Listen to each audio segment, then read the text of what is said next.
Los seres humanos somos infinitamente similares e infinitamente particulares. Hola, ¿qué tal? Soy Juan Guillermo Cardoso y el día de hoy quiero llevarlos por un viaje a través del proceso, en cómo un infante humano, cómo un recién nacido llega a convertirse en un ser consciente de sí mismo, del mundo y del otro. Hace poco me encontraba en la entrega de boletines del periodo en el colegio de mi hijo y en medio de la reunión uno de los padres se dirige al docente y le consulta que cómo hace para que sus hijos sean más alegres, más despiertos, más vivaces, que se frustren con menos facilidad, que ya lo ha intentado todo, que les ha comprado bicicletas, que les ha comprado una PlayStation, incluso celulares nuevos y aún así se les ve insatisfechos. Por otro lado, una madre que tuve como paciente, en su motivo de consulta me expresó: ojalá los hijos vinieran con un manual debajo del brazo. Y bueno, lamentablemente eso no es posible, tampoco podemos descargar el PDF con el manual infalible para criar a los hijos. Y es que la crianza, la paternidad, la maternidad es un tema muy complejo, ¿sí? Y es muy complejo porque de ello depende el futuro de los seres humanos. Cuando decimos los niños son el futuro, en verdad lo son, solo que a veces lo tomamos a la ligera. En ocasiones damos por sentado que el adulto es un ser independiente del niño, cuando realmente es el mismo sujeto a lo largo de un ciclo vital, siendo forjado por diferentes fuerzas que están muy fuera de su alcance, siendo forjado por el ambiente, por la genética, siendo forjado por la naturaleza y por la crianza. Los seres humanos nos hemos convertido en especialistas, en expertos en casi todo. Tenemos ciencia aeroespacial, tenemos computadoras cuánticas, tenemos ahora la inteligencia artificial, pero seguimos atendiendo a la infancia desde una profunda incomprensión. Y esto lamentablemente tiene nefastos resultados en la vida de algunos seres, no solo en su infancia, como ya lo mencioné, sino para toda su vida como adulto. Pero bueno, ¿dónde empieza entonces este viaje a la conciencia del ser humano? Podemos ir muy atrás, hasta antes del nacimiento, ¿cierto? Pero en el momento del nacimiento biológico, ¿sí? Cuando un bebé nace, ya es un ser que viene con un condicionamiento genético, ¿sí? 50-50, ¿sí? Por un lado tiene un condicionamiento genético de la madre y por el otro lado tiene un condicionamiento genético del padre, quienes a su vez cuentan con un respaldo genético de ambas familias. Entonces esto se convierte en un condicionamiento genético de padre, de madre, de familia, un condicionamiento de clan. Así como existe el condicionamiento genético, también hay otro condicionamiento importante y es lo que sucede alrededor de la madre cuando se encuentra en estado de gestación, ¿sí? ¿Qué sucede con la madre? ¿Qué piensa la madre? ¿Es una madre que estaba preparada para la maternidad? Sí, es una madre que está satisfecha con ella, deseaba ser madre, se encuentra apoyada, cuenta con un novio, con una pareja o con un esposo que le brinda, digamos, un ambiente contenedor propicio para que ella también brinde un ambiente sano para ese bebé. O por el contrario, es una madre angustiada, una madre agobiada, una madre que no sabe lo que le está sucediendo, que no sabe lo que va a suceder, una madre tal vez que pasa sus tardes llorando en un rincón. Todas estas frustraciones, todos estos sentimientos, estos pensamientos, se los puede ir transmitiendo al bebé. Entonces, fijémonos cómo ya hay una cantidad casi que infinita de factores que están influyendo, en este caso, en este psiquismo fetal o en el psiquismo de ese feto que se está formando. También a esto se le suma las condiciones medioambientales alrededor de la madre, el alimento que consume, también si consume algún tipo de medicamento o algún tipo de sustancia psicoactiva. Todos esos son factores que van a influir a este nuevo infante. Entonces, Esto sucede, este condicionamiento que se da antes del nacimiento biológico, si bien es importante, está claro y está determinado por múltiples estudios a lo largo de la historia que lo que más influye en el desarrollo de una mente humana, en el desarrollo del ser humano como persona y en su comportamiento, es lo que sucede después del nacimiento biológico, son lo que se conocen como pautas de crianza. Por eso, para explicar la manera en cómo se llega a tener una conciencia, lo vamos a hacer desde la perspectiva de Margaret Mahler, quien habla o explica el proceso de separación-individuación, que es un proceso que va desde los 4 o 5 meses hasta los 36 meses de edad del infante. Pero bueno, ¿qué sucede entonces en el día cero o el mes cero? ¿Qué pasa en el momento del nacimiento biológico? Antes de este proceso de separación-individuación hay dos fases, ¿sí? Que son la fase autística normal y la fase de simbiosis normal, que son las que se dan entre los 0 y los 4 o 5 meses de edad. Entonces, bueno, hablaba del nacimiento biológico. Y entendamos que para Margaret Mahler existen dos nacimientos en el ser humano. El primero, el biológico, un evento circunscrito en sí, un evento observable, muy delimitado, que se da en un momento, punto. El segundo, el nacimiento psicológico, un evento que se da a través de un proceso mucho más largo, mucho más complejo y de más lento desarrollo. Pero bueno, entonces el bebé nace y entra en lo que se conoce como la fase autística. Durante esta fase, el neonato se encuentra en un estado de confusión alucinatoria, ¿sí? Esto es comprensible si lo observamos desde la perspectiva de Otto Rank, en la que él establece que el nacimiento es el primer trauma del ser humano. Lo que también es comprensible si lo miramos desde este punto. Imagínense ustedes que son un bebé, ¿sí? Que está en el vientre materno, en un lugar donde no hay calor, donde no hay frío, donde no importa si hace sol, no importa si llueve, simplemente y sencillamente están en el paraíso, ¿sí?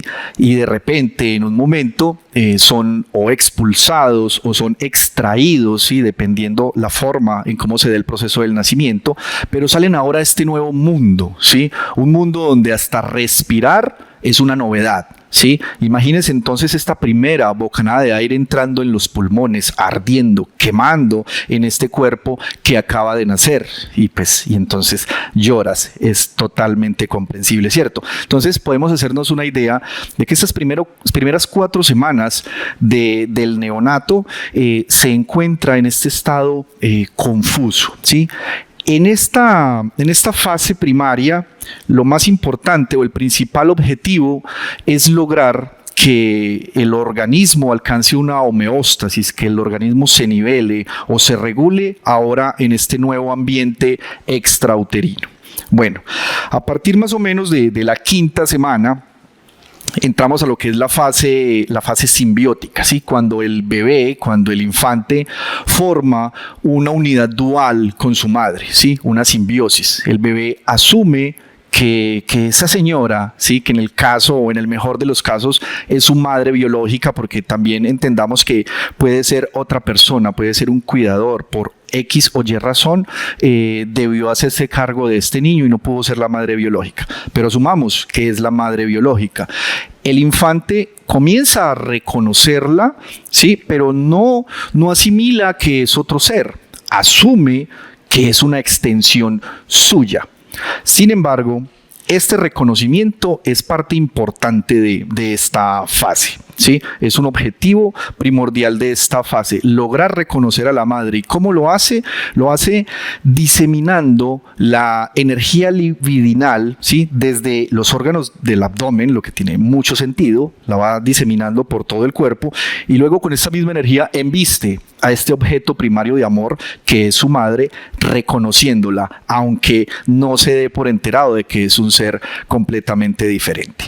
En la simbiosis se dan muchos otros factores que son importantes para la vida del ser humano y que de allí depende la fortaleza o las capacidades para afrontar en el futuro más adelante. Después de la simbiosis hay una subfase que es la diferenciación.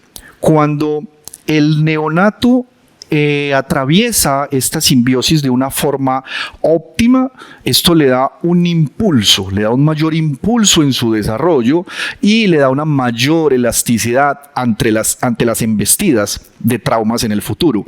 ¿Cómo se logra una simbiosis óptima? Cuando la madre, sí, lo diría Donald Winnicott, es una madre suficientemente buena, sí, es una madre que acoge pero que no sobreacoge, sí, que protege pero no sobreprotege. Eso hay que tenerlo muy en cuenta porque no hay que superar los límites, ¿sí? Tampoco se puede caer ni en la negligencia y mucho menos caer en la sobreprotección. Entonces, una madre que logra brindar un ambiente propicio, contenedor y estable en este infante va a provocar o a producir un sano desarrollo en él. Durante este tiempo también ha venido sucediendo otro evento muy importante en la vida del ser humano, que es la lactancia. A veces damos por sentado que lo más importante es el alimento, ¿sí? Si la madre pudo suministrar el alimento o no, si le podemos dar una leche de fórmula adecuada o no. Esto es importante, pero psicológicamente hablando, lo más importante de la lactancia no solo es la nutrición fisiológica que se da, digamos, a través de la leche materna, sino la nutrición psíquica, ¿sí? Cómo se está relacionando este neonato, este infante, con su madre. Ya lo dice Luciano Lotero, el contacto con el seno materno es la aparición más prístina del sujeto. Entonces fijémonos cómo todo lo que va sucediendo alrededor del infante no es el acto tal como sí, sino que hay un simbolismo detrás, ¿sí? Ese contacto con el seno materno, ese contacto con la madre, ese contacto cara a cara, frente a frente, el tú a tú que tiene la madre con el hijo, va abriendo las puertas para iniciar lo que se conoce como la ruptura del cascarón, ¿sí? Entonces, el niño logra desarrollar una sonrisa específica. Para esto quiero poner un ejemplo de la importancia de la lactancia. En el estudio de Mahler, por ejemplo, una madre que amamantaba a su niña, pero lo hacía de una forma muy plana, ¿sí? Ubicaba a la niña y la recostaba sobre su pecho de una forma, digamos, muy descuidada, porque necesitaba sus manos o alguna de sus manos para realizar otra labor. Esta fue una niña que, en comparación con los otros niños del estudio, presentó, digamos, un poco de retraso o avanzó a las fases de una forma más lenta. Eso fue evidente. En cambio, otra madre que por razones médicas, por una condición médica, no pudo suministrar la leche materna a su bebé, no la pudo amamantar naturalmente, en cambio debió darle leche de fórmula, pero tenía una sana conducta de sostenimiento, la acunaba, disfrutaba de ser madre, disfrutaba su maternidad, le arrullaba, le cantaba, le hablaba. Esta fue una niña que pudo desarrollar, por ejemplo, en un muy sano promedio, lo que es la sonrisa específica. Y como ya lo mencioné, la sonrisa específica es la puerta de apertura de la ruptura del cascarón para salir de esta unidad dual, para salir de esta simbiosis en la que se encuentra con la madre, para entrar ahora sí en el proceso de separación-individuación que comienza con la subfase de diferenciación. ¿Qué es la subfase de diferenciación? Cuando ya el infante o el neonato se entera o se da por enterado y dice, esta señora no hace parte de mí, ¿sí? Esta señora es otro ser. Entonces el neonato comienza como a hacer una diferenciación con las personas que están a su alrededor, con los objetos que están a su alrededor. ¿Qué huele a madre? ¿Quién suena como madre? ¿Qué se escucha como madre? Generalmente, en esta etapa, los infantes utilizan un objeto transicional para hacer, digamos, esa diferenciación. Esto puede ser cualquier objeto, puede ser un juguete, o lo más común es que sea una cobija o que sea una manta. Cualquier objeto que tenga una forma o una suavidad al tacto, o que tenga una característica como de conservar calidez y principalmente que pueda conservar olores como los olores de la madre. Eso es un objeto que sanamente le va ayudando a hacer esta transición. Fíjense entonces que es muy importante la disposición emocional y continua de la madre, ¿sí? Porque así como hay madres que impulsan a sus infantes, impulsan a sus bebés a que comiencen a diferenciarse, hay otras que no quieren que se salgan de esa unidad dual. Hay madres que cuando comienzan a ver que su hijo se les está saliendo de esa simbiosis, no lo quieren soltar y comienzan a cambiar y se empiezan a comportar de forma ambivalente, lo que les va transmitiendo también esa misma sensación, esas mismas emociones al infante.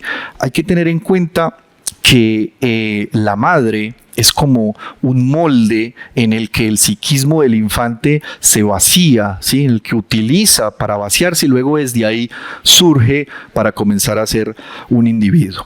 Entonces, bueno, superada esta fase de diferenciación en la que ya el bebé, el infante, tiene claro de que él es un ser diferente de la madre, inicia lo que es la etapa de la locomoción o la ejercitación locomotriz. Esta etapa que arranca más o menos en un promedio entre los 9 y el año, 9 meses y el año de edad.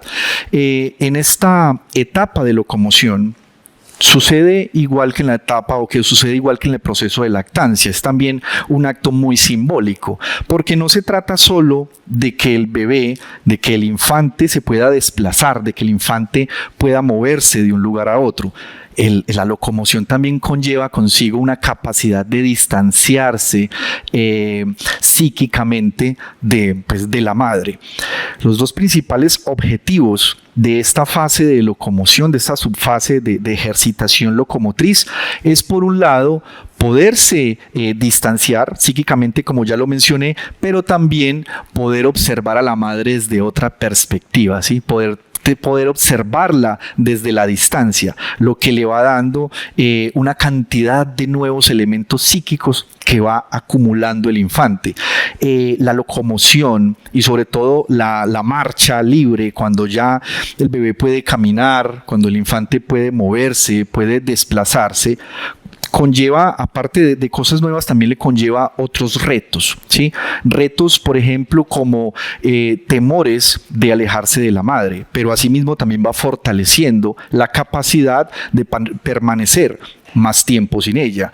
Ahí es muy importante nuevamente esa disposición emocional, esa disposición continua de la madre. Como ejemplo voy a poner los niños que ya en su etapa de marcha libre, por ejemplo en el parque, y ellos pueden estar jugando, pueden estar con sus amiguitos, pueden estar con los niños jugando con la arena, pero siempre están observando dónde está mi mamá, ¿cierto? Siempre están observando ella dónde está, aunque no sea muy notorio, y de vez en cuando salen corriendo, buscan, abrazan a la madre y luego se van y siguen corriendo. Esto lo hacen como a modo de recarga.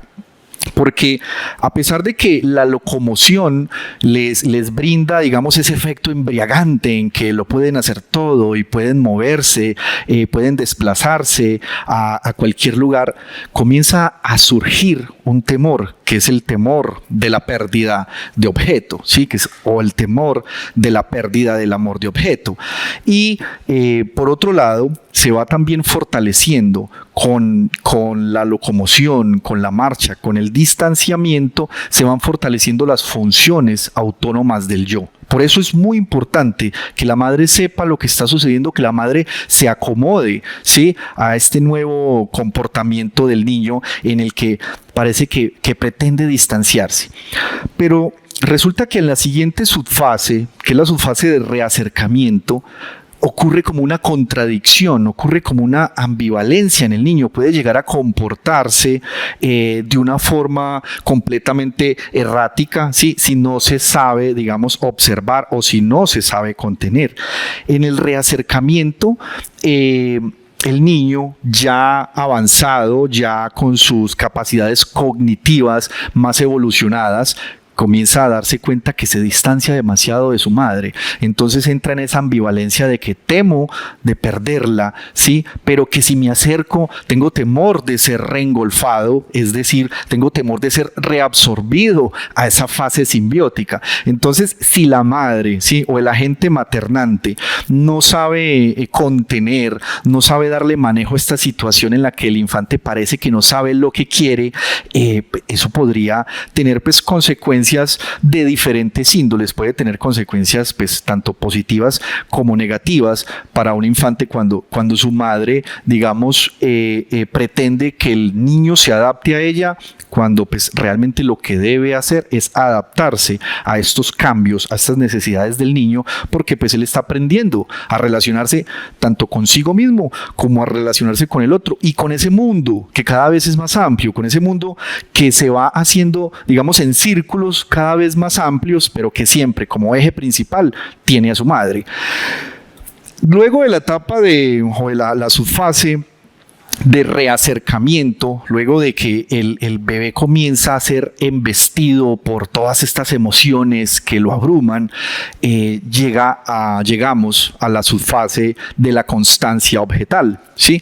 La constancia objetal es básicamente cuando el niño, el bebé, el infante, ya tiene interiorizada la imagen materna. Es decir, que ya no se estresa tanto si la madre no está presente en un momento, que ya esto no le afecta. Él sabe que aunque no esté viendo a su madre cuando está jugando, cuando está haciendo algo, él sabe que cuenta con ella, ¿sí? Él sabe que en algún momento va a llegar.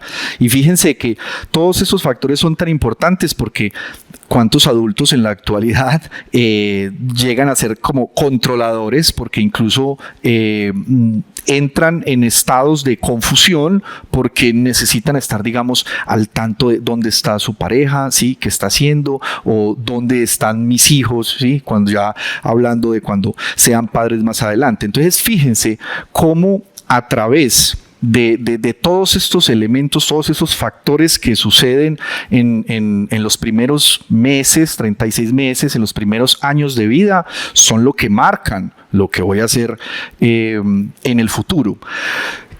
La conciencia del ser humano se da, es algo inevitable, es un proceso que se da. Lo que pasa es que se da de diferentes formas, ¿sí? Los seres humanos llegan a alcanzar una conciencia o unas características de personalidad, de comportamiento, de diferentes formas, dependiendo cómo haya transcurrido este proceso de separación e individuación.